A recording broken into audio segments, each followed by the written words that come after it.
I often get asked what my timetable looks like, so I thought I'd go through my weekly timetable with you all. Hi, I'm Sammy. I'm a special needs teacher of non-speaking autistic and PMLD children aged 7 to 11. My weekly timetable is split into 3 sessions. As there's a lot of details, I've split this video into 4. 1 session per video and a bonus discussion on topics. This is video 4 of 4. If you haven't seen the previous videos, you can scroll back and find them on my page. So this bonus video is about topics.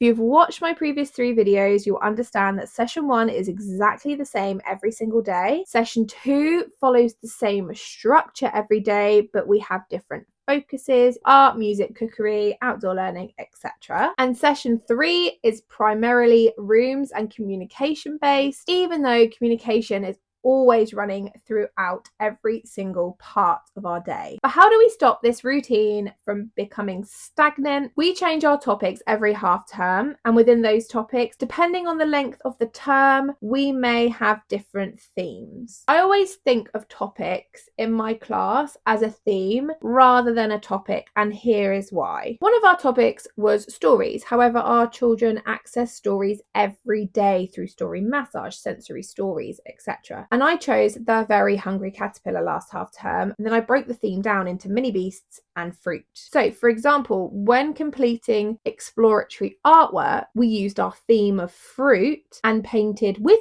fruit on fruit. Did our food explorers sessions, we stuck to the theme of the food from the story of The Very Hungry Caterpillar. And this is where I feel like it's more of a theme rather than a topic. So another previous topic we had was weather, and every week we changed the theme. One week it was rain, one week it was clouds, snow, etc. And I prefer to call them themes rather than topics because we're not specifically learning about the topic of weather and how the water cycle works. Due to the needs of my learners, we explore everything through engaging and experiencing things, which is why I like to call it a theme rather than a topic. Also, that means that we can repeat activities but just make a small change. For example, during our Let's Get Messy topic, I changed a different colour every week. Therefore, we were exploring the same art activities and the same sensory messy activities, but we just changed the colour. And this is all because it's about the process of the learning and not the end product.